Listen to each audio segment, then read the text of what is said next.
Good evening, students. Welcome to Tricky English Mantra with Ujjwal sir. पहले हम चर्चा कर चुके हैं, बताया था आपको बेसिक किस तरीके की पढ़ाई आपको करनी है, ग्रामर में क्या टॉपिक्स रहेंगे या क्या एग्जामिनेशंस में पूछा जा रहा है। आज हम एक और बेसिक टॉपिक, छोटा सा ही है लेकिन कन्फ्यूज़न बहुत है, और कहीं ना कहीं एक चीज़ है कि इन्हीं चीज़ों में कन्फ्यूज़न है।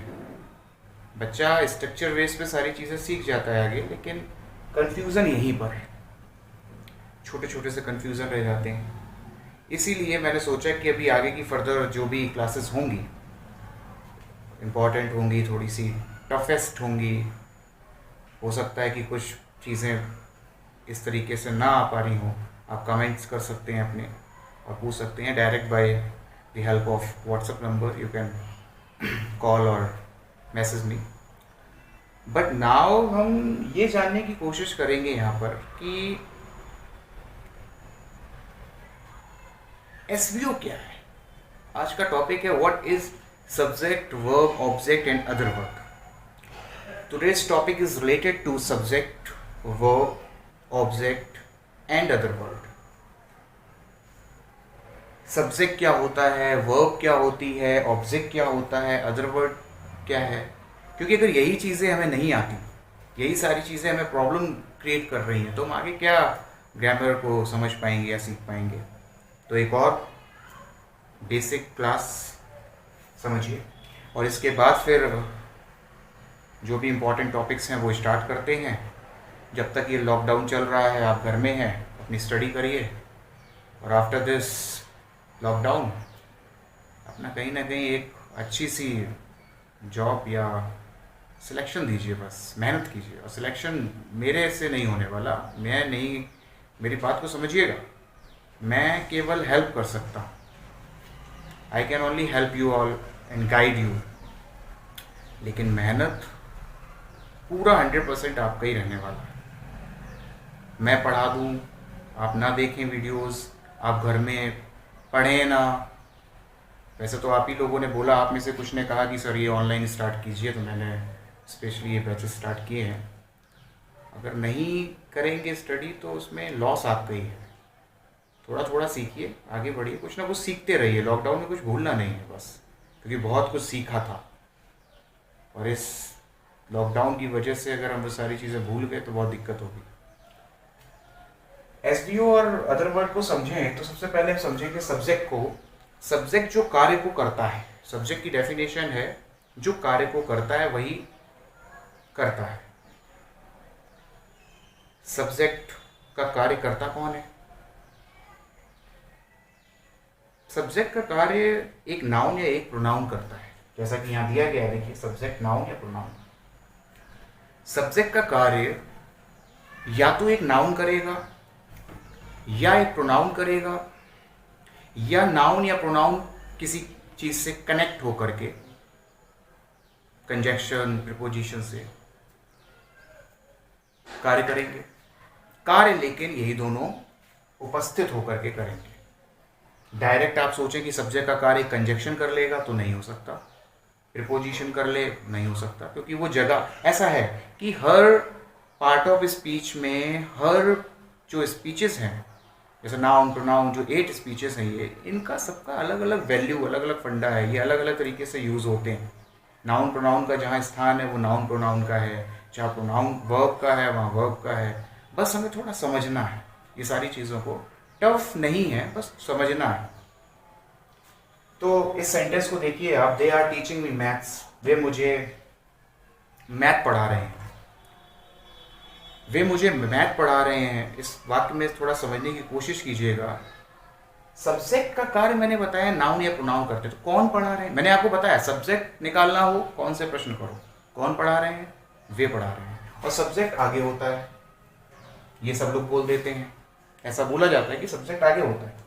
नहीं बेटा, कई ऐसे सेंटेंसेस आते हैं कि सब्जेक्ट आगे नहीं, बीच में, पीछे, कहीं भी हो सकता है। सब्जेक्ट को पहचानना सीखिए, ना कि इसको रटना ये आगे होता है। नहीं, सब्जेक्ट जो कार्य को करता है, वाक्य में जो भी कार्य कर रहा है वो सब्जेक्ट है, और नाउन या प्रोनाउन होगा, ऐड हो सकता है, किसी चीज़ से कनेक्ट हो सकता है, पर कार्य, जैसे कि मैं एक एग्जांपल और देता हूँ आपको कि राम के साथ मोहन भी आगरा गया। राम के साथ मोहन, कार्य को कौन कर रहे हैं? राम तो कर ही रहा है, राम के साथ मोहन भी कर रहा है। तो राम और यहां पर कौन है? मोहन, दोनों कार्य को कर रहे हैं, तो दोनों ही सब्जेक्ट है। शालिनी और मीरा ने मेरी किताब चुराई, तो दो लोग हैं यहां पर, शालिनी और मीरा। तो देखा ना, कनेक्ट हो गई है शालिनी और मीरा। मैं और तुम चलेंगे, तो मैं और तुम, तो ये चीजें समझने वाली हैं। बहुत सारी चीजें भी आप सीखेंगे, सीक्वेंस ऑफ प्रोनाउन क्या होता है, कि प्रोनाउन में कौन सा पर्सन होता है, ये सारी चीजें सीखेंगे। लेकिन फिलहाल हमने सीखा कि जो कार्य को करता है, तो भाई they are teaching me maths में, मैथ्स कौन पढ़ा रहा है? वे पढ़ा रहे हैं, तो वे क्या हो गया? सब्जेक्ट हो गया। You gave him a book, तुमने उन्हें एक किताब दी, उसे एक किताब दी, तो इस सेंटेंस में देखिए किसने दी? तुमने दी, यू सब्जेक्ट हो गया। बाकी जो बचता है वो प्रेडिकेट हो जाता है। सब्जेक्ट जो कार्य को करता है, प्रेडिकेट, सब्जेक्ट के बाद जो बचा वो प्रेडिकेट। अब प्रेडिकेट में ही क्या होता है समझिए, प्रेडिकेट में ही आपको ऑब्जेक्ट मिलेगा, प्रेडिकेट में ही आपको अदर वर्ड मिलेगा, और प्रेडिकेट में ही आपको ऑब्जेक्ट हो गया, वर्ब मिलेगी। ये सारी चीजें प्रेडिकेट में ही है। तो यहां समझिएगा, सब्जेक्ट को समझिए, आप समझते हैं ऑब्जेक्ट। तो सबसे पहले kinds of objects, two kinds of objects, direct object, indirect objects. What is the difference between direct and indirect? So important बात ये है कि डायरेक्ट और इनडायरेक्ट के बीच का अंतर क्या है, पहली चीज। और डायरेक्ट और इनडायरेक्ट दो ऑब्जेक्ट किस तरीके से यूज हो जाते हैं? क्या दो ऑब्जेक्ट हो सकते हैं? हम कभी कभी क्या करते हैं, उस ऑब्जेक्ट की जगह अदर वर्ड समझ लेते हैं, ये हमारी भूल हो जाती है। तो ये भी जानने वाली चीज है, ये बेसिक है पर इंपॉर्टेंट है। इस सेंटेंस में देखिए, ये तो हेल्पिंग वर्ब है, ये मेन वर्ब है, यहां देखिए ये मेन वर्ब है, ये देखिए और ये देखिए, इसको देखिए, इसको देखिए, ये दोनों ही ऑब्जेक्ट हैं। समझ रहे हैं ना, ये दोनों ही ऑब्जेक्ट हैं। कैसे पहचाना ऑब्जेक्ट है? तो भाई they are teaching me maths, क्या पढ़ा रहे हैं? मैथ पढ़ा रहे हैं। किसे पढ़ा रहे हैं? मुझे पढ़ा रहे हैं, तो दोनों ही ऑब्जेक्ट है। You gave him a book, तुमने उसे एक किताब दी, किसे दी? उसे दी, तो वो एक सिंगल हो गया, और क्या दिया? एक किताब दी, ये भी ऑब्जेक्ट हो गया। तो अब इसमें हम कैसे पहचानें कि कौन सा डायरेक्ट ऑब्जेक्ट है और कौन सा इनडायरेक्ट ऑब्जेक्ट है? डायरेक्ट और इनडायरेक्ट ऑब्जेक्ट को पहचानने का सबसे अच्छा फंडा जो है वो ये है कि सबसे पहले एट फर्स्ट आप क्या करें कि ये देखें कि डायरेक्ट क्या आ रहा है, ऑब्जेक्ट में कौन सा ऐसा ऑब्जेक्ट है जो डायरेक्ट आ रहा है। जैसे they are teaching me maths, हम नी को अगर हम थोड़ी देर के लिए गायब कर दें, नी को हटा दें, तो हो जाएगा दे आर टीचिंग मैथ्स। क्या पढ़ा रहे हैं? मैथ पढ़ा रहे हैं, तो बस यही डायरेक्ट हो गया। तो डायरेक्ट ऑब्जेक्ट लास्ट में, और इनडायरेक्ट ऑब्जेक्ट लास्ट से पहले वाला। ये आपका इनडायरेक्ट, ये आपका डायरेक्ट ऑब्जेक्ट है, और ये आपका इनडायरेक्ट ऑब्जेक्ट है। क्लियर हुआ कि डायरेक्ट ऑब्जेक्ट और इनडायरेक्ट ऑब्जेक्ट क्या होता है? ये इनडायरेक्ट ऑब्जेक्ट, ये डायरेक्ट ऑब्जेक्ट। क्यों? You gave him a book, तुमने उसे एक किताब दी, तो क्या दिया? एक किताब, तो सीधा सीधा जो चीज़ दे दी गई वो ऑब्जेक्ट है। ऑब्जेक्ट तो है ही, डायरेक्ट है। अब किसे दी? मुझे दी, तुम्हें दी, हमें दी, तो ये सब इनडायरेक्ट है। क्लियर हो गया? डायरेक्ट इनडायरेक्ट ऑब्जेक्ट को भी हमने समझ लिया, सब्जेक्ट को भी हमने समझ लिया। तो सब्जेक्ट क्लियर, ऑब्जेक्ट क्लियर। अब चलते हैं अदर वर्ड की तरफ, क्योंकि ये भी इंपॉर्टेंट टॉपिक है। अदर वर्ड को समझिए, थोड़ा जानिए कि अदर वर्ड क्या होता है। देखिएगा, ये जो सेंटेंस लिखे थे इसके बाद अदर वर्ड लिख के भी आ सकता है, हमें पहचानना है बस। और पहचानने का तरीका आपके सामने भी मैं प्रेजेंट कर रहा हूं, वो है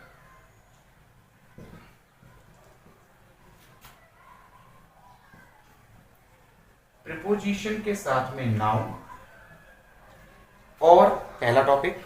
दूसरा, एक एडवर्ब अगर आ रहा है तो बस समझ लीजिए, जैसे I am calling you here, I am calling you here in the classroom. तो यहां पर देखिएगा, समझने की कोशिश करिए, एक मैंने ये लिखा और दूसरा मैंने हियर लिखा। तो समझिए, मैंने बताया पहला टॉपिक की प्रीपोजिशन के साथ नाउन आए। मैं थोड़ा सा नीचे कर रहा हूँ जो आप समझ लें, देख लें। हाँ देखिए, प्रीपोजिशन के साथ में नाउन आए, तो प्रीपोजिशन के साथ नाउन, ये देखिए, आई एम कॉलिंग, आई मैंने मैं, एम मैंने हूँ, कॉलिंग मैंने बुला रहा या पुकार रहा, यू मैंने तुम्हें। अब ये देखिएगा, यहाँ पर एक ही ऑब्जेक्ट है, क्लियर। अब ये क्या है, हियर, यहां बुला रहा हूं, तो ये एडवर्ब है। एडवर्ब, ये ऑब्जेक्ट नहीं है, क्योंकि ऑब्जेक्ट का कार्य भी कहीं ना कहीं एक नाउन या प्रोनाउन संबंधित चीज ही करेगी। नाउन प्रोनाउन, ये ऑब्जेक्ट नहीं है। हियर, अभी बताएंगे आगे चल के, आप पार्ट ऑफ स्पीच पढ़ेंगे तो समझेंगे कि ऑब्जेक्ट क्या होता है, ऑब्जेक्ट में नाउन प्रोनाउन कैसे हैं, एडवर्ब क्या है, ये सब चीजें आगे समझेंगे। अब इन द क्लास, ये देखिए प्रीपोजिशन इन लग गया।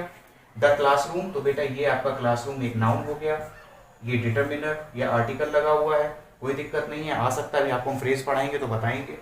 तो ये क्लासरूम जो है ये नाउन है, ये इन क्या है, प्रीपोजिशन है। तो प्रीपोजिशन प्लस नाउन, बीच में एक डिटर्मिनर या एडजेक्टिव, सॉरी, बीच में एक डिटर्मिनर हो सकता है या एक आर्टिकल हो सकता है, मतलब कि एक फ्रेज के रूप में। ठीक है, तो ये समझ में आ गया। अदर वर्ड, अदर वर्ड का स्थान लास्ट है, आप देखते ही अदर टेंसेस में।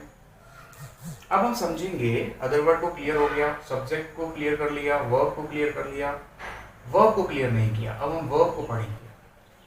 तो वर्ब को भी समझ लीजिए कि वर्ब क्या होता है, वर्ब को भी हम समझेंगे, बेसिक समझेंगे, क्योंकि अभी हमारा ये पार्ट ऑफ स्पीच नहीं चल रहा है, अभी हम सिर्फ केवल जान रहे हैं सेंटेंस के सीक्वेंस को, सीक्वेंस ऑफ स्ट्रक्चर्स समझ रहे हैं। ये जो छोटे छोटे से शब्द वहां स्ट्रक्चर में मिलते हैं, ऑब्जेक्ट, अदर वर्ड, सब्जेक्ट, इनको समझ रहे हैं कि ये क्या है।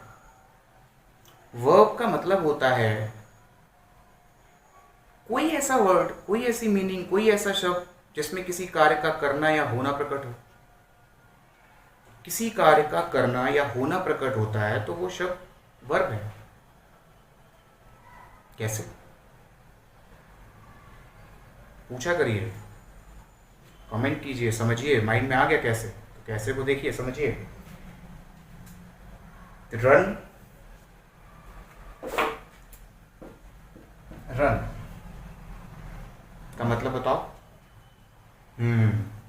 दौड़ना।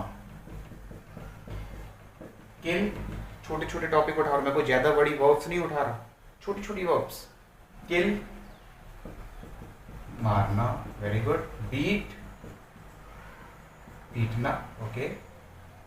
इसके अलावा और, हाँ, हेट, घृणा करना, ठीक, ओके, ठीक है।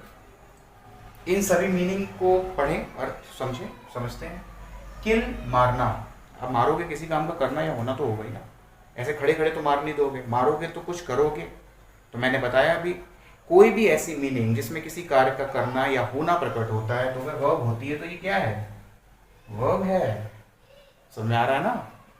बीट मैंने बीटना, पीटोगे तो भी हाथ पैर चलाओगे कि नहीं चलाओगे, कि ऐसे देखते देखते मार दोगे, हनुमान जी तो हो नहीं। तो ये भी क्या है, वर्ब है।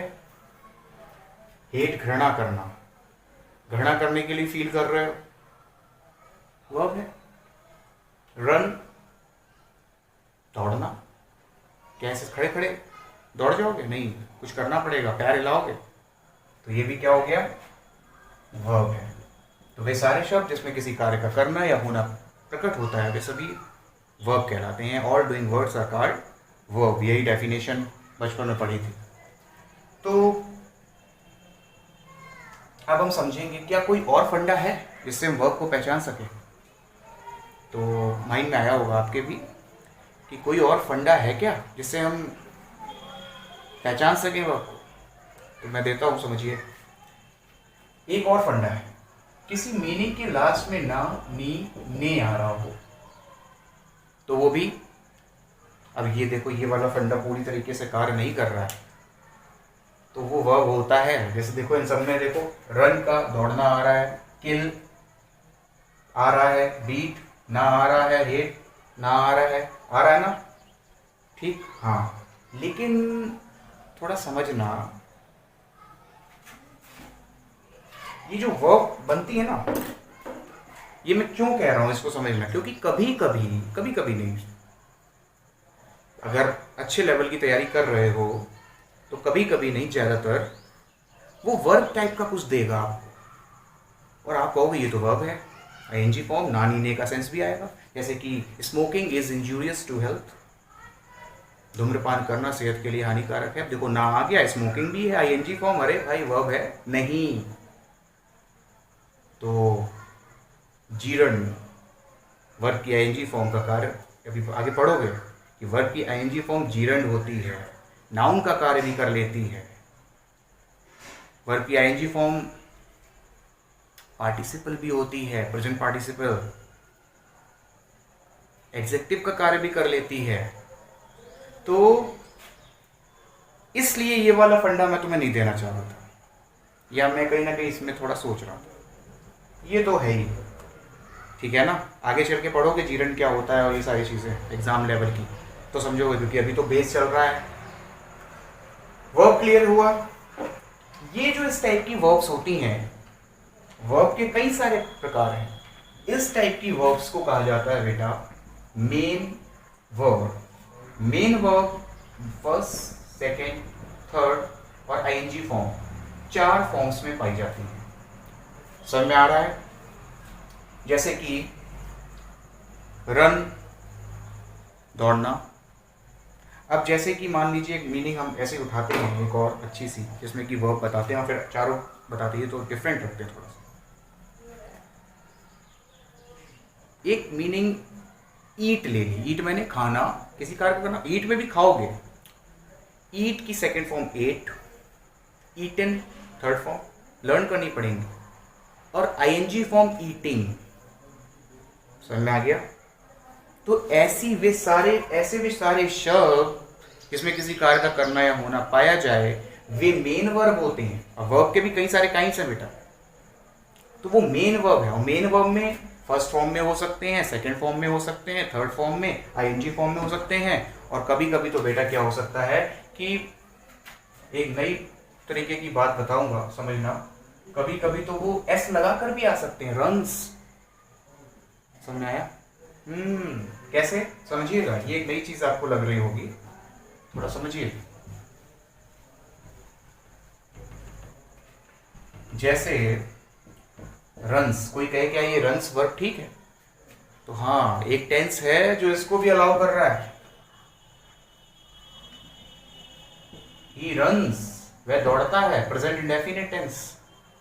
तो प्रेजेंट इंडेफिनिट में जब सब्जेक्ट सिंगुलर होता है तो वर्ब को प्लूरल बनाया जाता है, और अगर आई हो जाता, मतलब कि सब्जेक्ट आई हो, तो वहां पर रन किया जाता है। गिने चुने सब्जेक्ट के अकॉर्डिंग काम होता है। अगर सब्जेक्ट सिंगुलर होता है तो वर्ब को प्लूरल बनाया जाता है, अगर सब्जेक्ट प्लूरल होता है तो वर्ब को सिंगुलर बनाया जाता है। आई क्या है? आई तो सर नहीं है ऐसा, आई तो सिंगुलर, आई प्लूरल कैसे? थोड़ा माइंड में आ रहा होगा कि ही तो सिंगुलर है, ठीक है, ऐसा लगे। तो आई सिंगुलर है कि प्लूरल? अब इसमें भी बहुत डाउट है। आई अपने आप का ही एक सब्जेक्ट है, एक विभिन्न है, ना सिंगुलर को ना प्लूरल को, लेकिन ग्रामर इसको सिंगुलर ही मानती है, पर है डिफरेंट, वर्ब डिफरेंट लेता है वो।